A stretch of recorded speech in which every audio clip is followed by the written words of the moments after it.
dossier numéro 005-2023.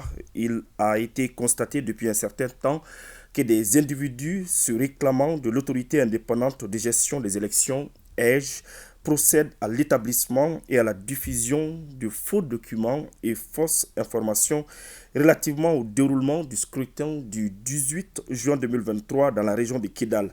L'EGE fustige et dénonce avec vigueur ce comportement manifestement malveillant relayé par des individus n'ayant aucune qualité pour s'exprimer à son nom.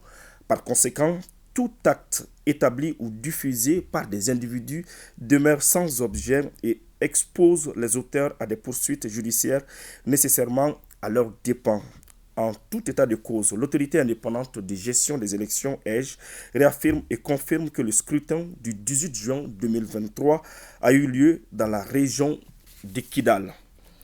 Le ministre de la Promotion de la Femme, de l'Enfant et de la Famille, Mme Wadidje Founé Coulibaly, adresse ses vives et chaleureux remerciements aux femmes du Mali et de la diaspora pour leur mobilisation, leur détermination et leur résilience autour de la vulgarisation et de la campagne en faveur du projet de constitution. Au nom du président de la transition, chef de l'État, son Excellence le colonel Assimi Goïta, du Premier ministre et de l'ensemble des membres du gouvernement, le ministre s'est dit fier des femmes du Mali et les invite à rester debout et mobilisés pour une participation massive et active aux prochaines échéances électorales. Le COREMA et le bureau exécutif du Conseil national des personnes âgées du Mali félicitent le gouvernement et l'EGE de la bonne organisation de l'élection référendaire. Avec vous, Abdoulaye, d'autres communiqués, cette fois-ci sur la question du départ de la MINUSMA.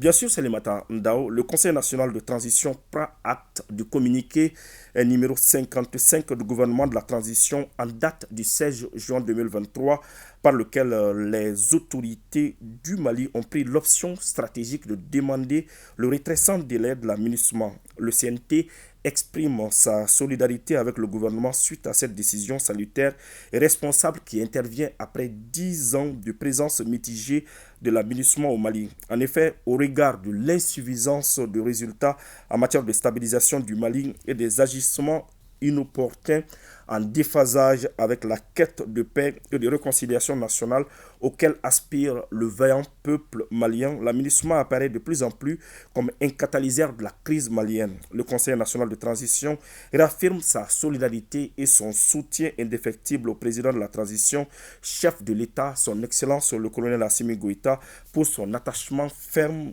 à la souveraineté du Mali. Aussi, le Conseil national de transition se propose d'entreprendre toute autre action utile pour accompagner le gouvernement de la transition dans cette démarche. Le